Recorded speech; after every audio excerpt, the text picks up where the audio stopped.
Bismillahirrahmanirrahim. Assalamualaikum warahmatullahi wabarakatuh.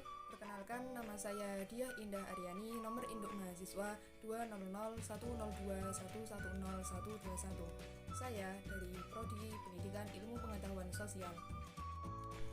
Di sini saya akan menjelaskan tentang pengaruh iptek dan sistem komunikasi terhadap pembelajaran IPS. Untuk pokok pembahasan yang pertama yaitu tentang peran iptek terhadap pembelajaran IPS. Untuk perannya ada 3. Yang pertama yaitu peran tambahan atau suplemen. Dikatakan berfungsi sebagai suplemen atau tambahan itu apabila peserta didik atau muridnya itu mempunyai kebebasan untuk memilih apakah akan memanfaatkan materi pembelajarannya itu melalui teknologi informasi atau tidak gitu. Dalam hal ini tidak ada kewajiban atau keharusan bagi peserta didik atau murid untuk mengakses materi pembelajaran melalui teknologi informasi. Sekalipun sifatnya itu hanya opsional, peserta didik atau murid yang memanfaatkannya tentu akan memiliki tambahan pengetahuan atau wawasan. Untuk yang kedua yaitu peran pelengkap atau komplemen. Dikatakan berfungsi sebagai komplemen atau pelengkap apabila materi pembelajarannya ini melalui teknologi informasi yang diprogramkan untuk melengkapi materi pembelajaran tersebut yang diterima oleh peserta didik atau muridnya di dalam kelas. Sebagai komplemen berarti materi pembelajarannya itu melalui teknologi informasi yang diprogramkan untuk menjadi materi reinforcement atau pengayaan yang bersifat remedial bagi peserta didik di dalamnya mengikuti kegiatan pembelajaran yang konvensional.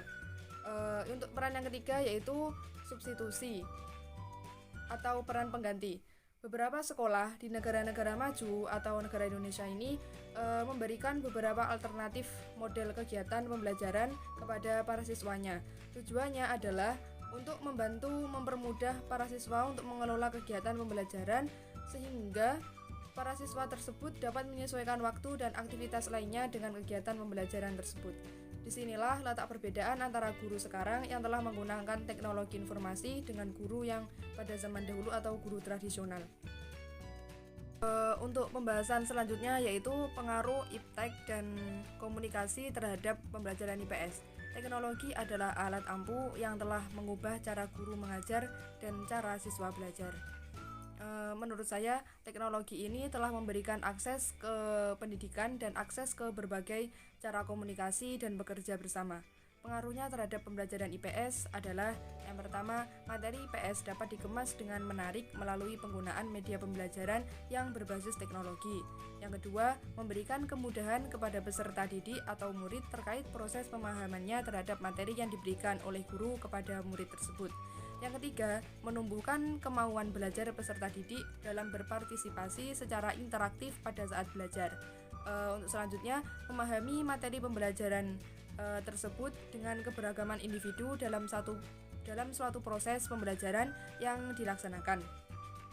Selanjutnya yaitu guru dapat mengemas materi IPS yang sebelumnya itu bersifat tekstual menjadi suatu peluang bagi guru untuk dapat memanfaatkannya sebagai media pembelajaran. Untuk pokok pembahasan selanjutnya yaitu dampak iptek terhadap pembelajaran IPS. Yang pertama, dampak positif. Di sini dampak positifnya yaitu yang pertama, murid bisa mencari materi pembelajaran IPS itu yang tidak dijelaskan saat di sekolah dengan internet. Yang kedua, murid dapat mengerjakan tugas IPS dengan cepat karena adanya teknologi dan internet. Yang ketiga, murid bisa mengakses YouTube dan lain sebagainya sebagai media pembelajaran IPS. Selanjutnya yaitu murid bisa melakukan pembelajaran tanpa harus bertemu secara langsung atau datang ke sekolah dengan menggunakan fitur seperti Zoom, Google Meet, dan lain-lain. Untuk selanjutnya yaitu dampak negatif.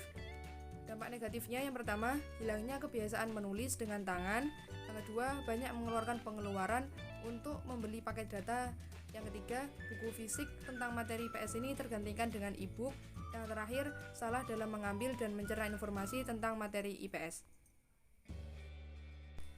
Untuk pokok pembahasan yang terakhir yaitu implementasi dari aplikasi Google Drive terhadap pembelajaran IPS. Yang pertama, guru dan siswa dapat menyimpan dan membagikan dokumen tentang materi IPS ini dengan pengguna lainnya. Maksudnya itu guru bisa mengakses Google Drive dan mengirimkan beberapa materinya ke Google Drive tersebut atau ke link Google Drive. Habis itu linknya di-share ke siswanya dan siswa itu bisa mengakses melalui link tersebut. Yang kedua yaitu guru dapat menjelaskan materi IPS di Google Drive dengan cara mengirim video, dokumen maupun bentuk gambar. Untuk di Google Drive tersebut itu terdapat fitur untuk mengirim dalam bentuk video, gambar atau dokumen, dan nanti siswa bisa download lewat link Google Drive yang di-share oleh gurunya tersebut. Yang ketiga yaitu guru dapat memberikan tugas kepada siswa, kemudian siswa dapat mengumpulkan tugas-tugas yang diberikan oleh gurunya melalui Google Drive tersebut. Ini maksudnya Google Drive itu tidak hanya digunakan untuk mengirim materi atau video atau presensi gitu, tapi Google Drive ini juga bisa dibuat untuk mengirim soal-soal oleh guru dan nanti akan diakses oleh siswanya. Ya, cukup sekian yang dapat saya sampaikan. Kurang lebihnya saya mohon maaf. Akhirul kalam, wallahul muwaffiq ila aqwamit thoriq. Assalamualaikum warahmatullahi wabarakatuh.